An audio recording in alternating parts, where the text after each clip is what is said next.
કરી નાખ્યો 4000 નો ખર્ચો ને આવી ગયા વેળધામ એટલે કે પાળિયાદમાં. અચ્છા કેમ છો મિત્રો બધાને? જય દ્વારકાધીશ અને જય માં શક્તિ. સવારમાં બાબલા જેવા તૈયાર થઈને નીકળી ગયા ઘરે જવા માટે. મારે ઘરે જવું તો એટલે વરસાદ ઉભો રહી ગયો. વરસાદ કે પેલા તું ઘરે જાવ દે પછી હું આવું. આપણે જતા ઘરે ને ભાઈબંધ આવતો એરપોર્ટ સુધી મૂકવા એટલે ભાઈબંધ ને પાઈ દીધી ચા. વાત તો સહી હે.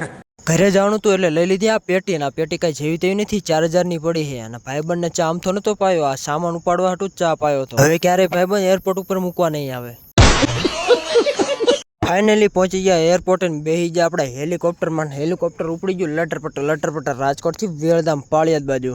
આપણે તો ખાલી 72 રૂપિયા ટિકિટ હું ફડાવી, ત્યાં તો બસ તો હવારે વાતું કરતી જતી. લાગે ડ્રાઈવર ફૂલ મૂડમાં છે. ડ્રાઈવર ભલે ને મૂડ માંગતો, આપણે મૂડ બનાવવા હાટું લઈ લીધી અંગૂઠા વાળી સોડા ને હાલો તારે પી લઈએ.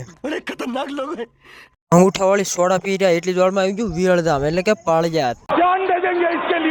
પાળિયાદ પહોંચ્યા એટલી વારમાં આવી ગયો આપણો નાનો ભાઈ આપણને લેવા. એકચ્યુઅલી માં રાજકોટ થી વાડી આવ્યું ને એટલે મજા એટલી આવે ને કે હવે એમ થઈ જાય રાજકોટ હવે જવું છે.